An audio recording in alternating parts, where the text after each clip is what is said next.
कसे आहात सर्वजण? मजेतच असतात हो की नाही? नारायण वामन टिळकांचं एक गाणं खूप सुंदर आहे, हा का? प्रभू मी कोणाचा कोणाचा, प्रभू मी कोणाचा कोणाचा, ह्याचा का मी त्याचा, प्रभू मी कोणाचा कोणाचा. धन्यवाद प्रभू, मी कोणाचाही नाही, मी फक्त तुझा आहे. तू मला ह्या जगात पाठवलंस, तुझी काहीतरी योजना होती म्हणून तू पाठवलेलं आहेस. तर प्रभू, तू जसं ठेवशील तुझ्या इच्छेप्रमाणे, देवाची प्रार्थना आहे ना, तेव्हा प्रभू तुझ्या इच्छेप्रमाणे घडू दे. काही वाईट गोष्टी घडल्या तरी त्यातून माणूस चांगलं शिकून शहाणं होऊन आपण त्यातून काहीतरी बोध घेऊन पुढे जात असतो, हो की नाही? रोजचं आयुष्य हे आपलं एक पुस्तक आहे. ते पुस्तक आपण रोज उघडतो आणि मग त्या पुस्तकात नवीन पान आपल्याला सापडतं. त्या नवीन पानात काहीतरी लिहिलेलं असतं आणि त्याप्रमाणे घडत असतं आणि त्या घडण्यावरून आपल्याला अनुभव भेटत असतात, चांगला किंवा वाईट. दुःख आलं तरी माणसाने घाबरू नये कारण दुःखातच खरं आयुष्याची खरी किंमत आहे. दुःख लागलं तरच माणसाला जीवनाचा खरा अर्थ कळतो. देवाजवळ आपण नतमस्तक होतो, सुखात होत नाही, माहिती.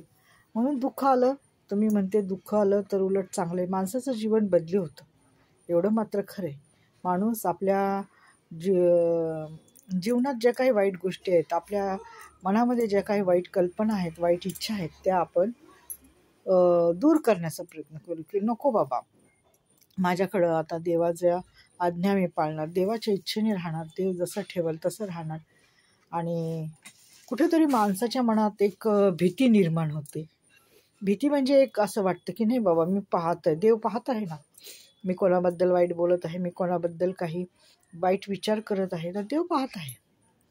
तर हे असं आहे, दुःख येऊ द्या, दुःखातच सुखाची लहर म्हणतात किनार असते. म्हणजे माणसाला दुःख आलं ना, त्या दुःखातच माणूस आपलं आयुष्य, आपले विचार बदली करतो आणि नव्या प्रवाहात वाहत जातो. वाहत म्हणजे नवा प्रवाह आपला सुरू करतो आयुष्याचा. जुनं झालं गेलं घडलं ते सोडून टाकतो आणि नवीन आयुष्य जगण्याचा प्रयत्न करतो. कारण का, कोणालाच माहीत नाही आयुष्याची दोरी किती मोठी आहे, किती लहान आहे, आयुष्य कधी संपणार आहे, आयुष्याचं काय होणार आहे. आजचा दिवस गेला, उद्याचा दिवस कुणी पाहिला, हो की नाही? तर असं आहे बघा आयुष्य. त्यामुळे आयुष्यात दुःख आलं तर घाबरून जाऊ नका. देव आहे, देव सर्व तुम्हाला सहाय्य करेल, त्यातून तो तुम्हाला निवारण करणार आहे, माहिती आहे का? परत आपण एक गाण्याची ओळ ती मला खूप आवडतं ते गाणं, मी नेहमी गुणगुणत असते. नारायण वामन टिळकांनी खूप छान गाणं म्हटलं. आता मी ते तुम्हाला नंतरच्या वेळेस आहे ना, त्याचा व्हिडिओ काढून पाठवेन. प्रभू मी कोणाचा कोणाचा, प्रभू मी कोणाचा कोणाचा. बघा, तुम्हाला पण गीताच्या पुस्तकात जर भेटले ना, तर तुम्ही पण हे गीत ऐका. इतकं मनाला भावतं ना, खूप छान वाटतं गाताना. धन्यवाद.